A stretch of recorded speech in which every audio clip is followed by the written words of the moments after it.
আসসালামু আলাইকুম। আজকে নিয়ে আসছি ক্রিসপি করলা ভাজি। এর জন্য আপনাকে একটু মোটা সাইজের করলা নিতে হবে। তো আমি এই করলাগুলি এই যে দেখেন আমি ২ পাশ কেটে নিচ্ছি। তারপরে ২ পাশ কেটে নেওয়ার পর ওইটা বাদ দিয়ে দিয়েছি। তারপরে এখানে গোল, গোল করে কেটে নিয়েছি। আপনি চাইলে লম্বা করেও কাটতে পারেন যেহেতু ক্রিসপি হবে। তো আমি এখানে গোল, গোল করে কেটে নিচ্ছি নিজের ইচ্ছা। তারপরে এই সবগুলি করলা আমার কাটা হয়ে গিয়েছে এখন। এই যে দেখেন তারপরে এখানে বিচিগুলো আমি ফেলে দিচ্ছি। তো বিচিগুলা সবগুলাকে এই করলার বিচি ফেলে দিবেন।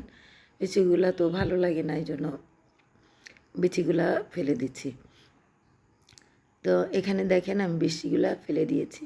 তারপরে এখানে দেখি আমি এই করলাগুলি বিচি ফেলে তারপরে এখানে বেশি করে লবণ দিয়ে রেখে দিবেন 10 মিনিট। 10 মিনিট রেখে দেওয়ার পর আপনি করলা ধুবেন না।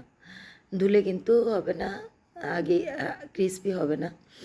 আগে আপনি এই করলাটা এই যে দেখেন 10 মিনিট রাখার পর একদম করলা সেদ্ধ সেদ্ধ হয়ে গিয়েছে, পুরো নরম হয়ে গিয়েছে।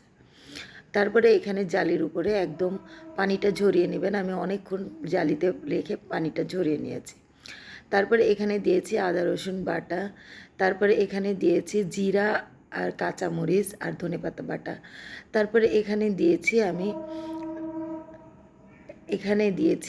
আমি হলুদ, তারপরে বেসিক যে মশলা এগুলো একসাথে মাখিয়ে দিয়ে দিলাম।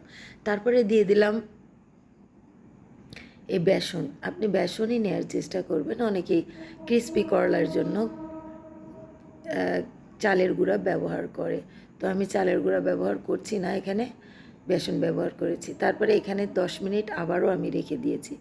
রেখে দিয়ে চুলায় প্যান দিয়ে দিয়েছি। প্যানে তারপরে এখানে আমি করলাগুলি সুন্দর করে যে ভেজে নেব। এখন আপনি করলা এইভাবে আমি সাজিয়ে দিব। আপনি চাইলে ডুবো তেলে ভাজতে পারেন। আমি ডুবো তেলে ভাজি নিয়ে এইভাবে ভেজে নিয়েছি। তো দেখেন আমার করলাগুলি এক পাশে ক্রিসপি হয়ে গিয়েছে। তো আমি দ্বিতীয় পাশটাও ক্রিসপি করে সবগুলা করলা আমি এইভাবে ভেজে নেব। আপনি কিন্তু একটু চুলার আঁচ কম করে ভেজে নেবেন। আমি এক পাশ ৩-৪ মিনিট করে ভেজেছি, আবার ৩টা। তো এইভাবে আপনি ভাজবেন, একটু লো আঁচে সময় নিয়ে ভাজবেন। তো করলাগুলি ভাজা হয়ে গেছে। তারপরে এর সাথে পেঁয়াজ ভাজাটা খুব ভালো লাগে, এই জন্য আমি একটা পেঁয়াজ নিয়েছি, পেঁয়াজ নিয়ে ভেজে নিয়েছি। তারপরে এখানে দিয়ে দেবো কয়েকটা কাঁচামরিচগুলোও ভেজে নেব। তারপর উপরে দিয়ে দেবো। এইভাবে ভাতের সাথে এটা অসাধারণ লাগে। একটু একটু ট্রাই করে দেখবেন, খুবই মজা। কেমন লাগলো আমার এই করলা ভাজি রেসিপি? লাইক দিবেন, শেয়ার দিবেন, পাশে থাকবেন।